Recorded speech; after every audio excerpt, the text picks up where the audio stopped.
और उत्तर प्रदेश के आगरा से खबर बताते हैं, जहां अवैध धर्मांतरण गिरोह का पर्दाफाश हुआ है, जो छांगुर से भी खतरनाक निकला है। ये गिरोह कनाडा, यूएसए और खाड़ी देशों में फंडिंग प्राप्त करता था, जिसे गोवा की आयशा भारत में गिरोह के सदस्यों तक पहुंचाती थी। अब धर्मांतरण के खिलाफ सख्त कानून बनाने की मांग की जा रही है।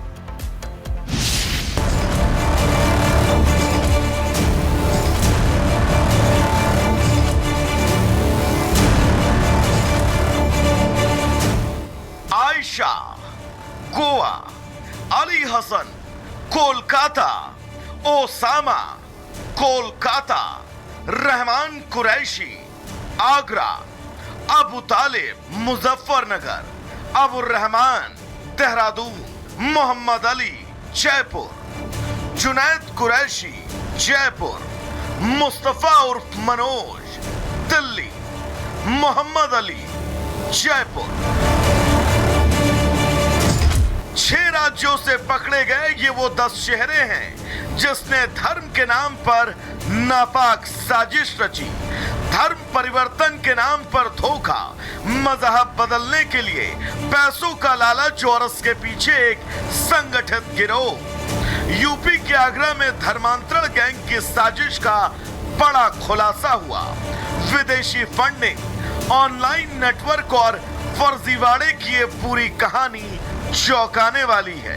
पुलिस की जांच में पता चला कि धर्मांतरण गिरोह के इन आरोपियों को अलग अलग टास्क मिला था। ये रैकेट नाबालिग लड़कियों को लव जिहाद में फंसाकर उनका जबरन धर्म परिवर्तन कराता था। इस गिरोह के काम करने का तरीका आतंकी संगठन ISIS के तौर तरीकों से मेल खाता था। जांच में इसके तार SDPI और पाकिस्तान की खुफिया एजेंसी से जुड़े पाए गए। अब तक ये गैंग सैकड़ों लोगों का धर्मांतरण करा चुका है। जांच में यह भी सामने आया कि इनके अलग अलग मॉड्यूल काम करते थे।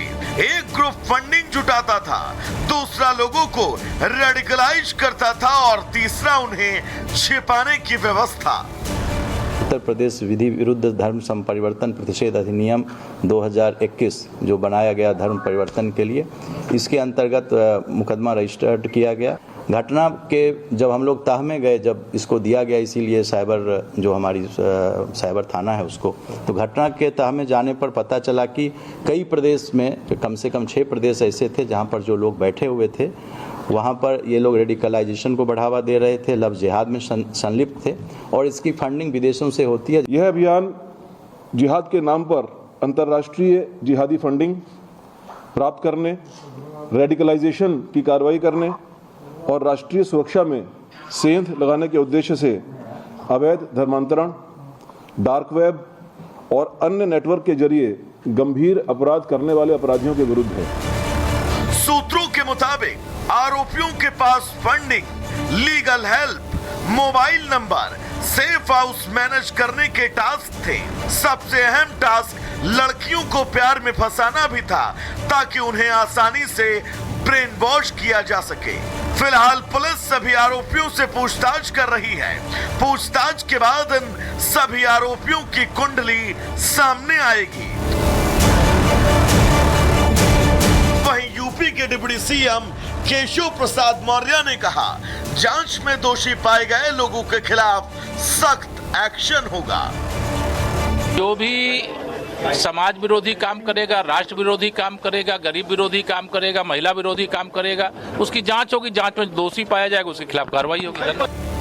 वहीं इन खुलासों ने न केवल पुलिस प्रशासन की नींद उड़ाई बल्कि सरकार को भी चौंका दिया और धर्मांतरण के खिलाफ सख्त कानून बनाने की मांग अब उठने लगी है। बीजेपी विधायक राजेश्वर सिंह ने केंद्र सरकार को पत्र लिखकर धर्मांतरण के खिलाफ सख्त कानून बनाने की मांग की है। धर्म परिवर्तन को लेकर पहले भी बहस होती रही है, लेकिन जब इसे गैंग और कारोबार बना दिया जाए तो सवाल उठना लाजमी है। सवाल ये भी कि धर्म का धंधा आखिर कब तक चलता रहेगा? क्या इस पूरे गिरोह की जड़ें काटी जाएंगी या फिर कुछ और बड़े नाम अभी बाहर आएंगे? फिलहाल यूपी पुलिस जांच में जुटी है, लेकिन देश को ऐसे धर्म के सौदागरों से अब बचाने की जरूरत है। Bureau report, Republic Bharat. वहीं केंद्रीय मंत्री एसपी बघेल ने आगरा धर्मांतरण केस को बेहद गंभीर मामला बताया है। बघेल ने कहा है कि इस गैंग की गहराई से जांच लगातार की जा रही है। सुनिए क्या कुछ कह रहे हैं।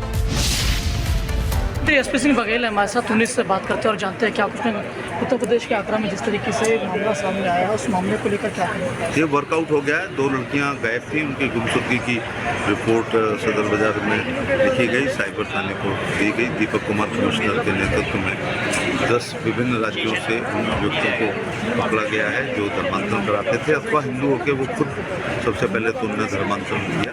उनके खिलाफ भारतीय न्याय संहिता के और उत्तर प्रदेश में एक कानून जो बन चुका है उसमें मुकदमा भी कायम किया गया।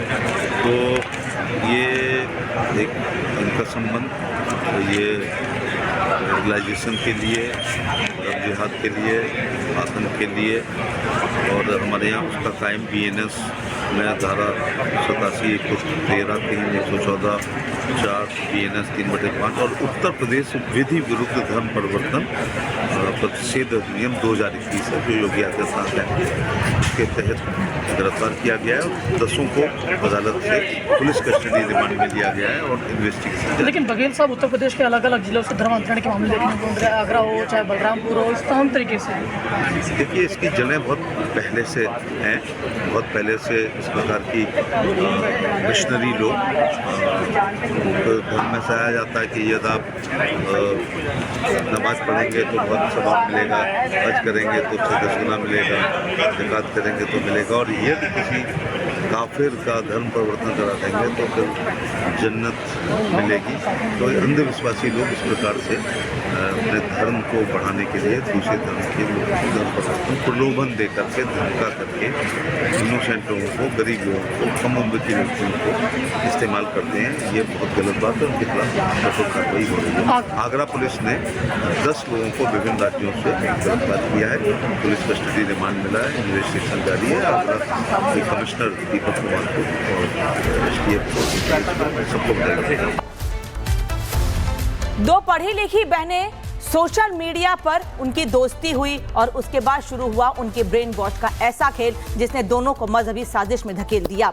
धर्मांतरण का ये मामला आगरा से ही सामने आया है। दोनों बहनों को लेकर उनके पिता का भी कहना है कि दोनों द केरला स्टोरी की तरह दोनों के ब्रेन को ब्रेन वॉश किया गया और उसके बाद उन्हें धर्मांतरण के गिरोह में फंसाया गया। परिवार क्या कह रहा है और कैसे ये पूरी साजिश रची गई, इस रिपोर्ट में देखिए।